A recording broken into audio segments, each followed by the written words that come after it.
A neviem, či o tebe všetci vedia, ale ja viem, že ty si aj bývalý, tak by som povedal, pasívny hokejista, chodeval si na ľad, hraval si a hokeje s chlapcami, s partičkami. No.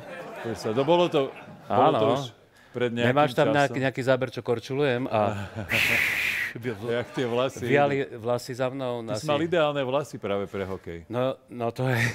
Ty si bol teda útočník, obranca? Ja som bol práve krídlo.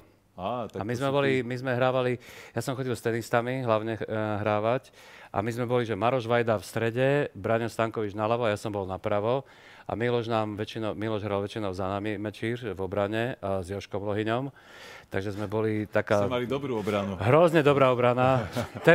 Lohyňa bol furt vpredu, počúvaj, teda akože... Už keď som ho tam videl, chodia za teba, zabehnem tam dozadu, aby tam niekto bol.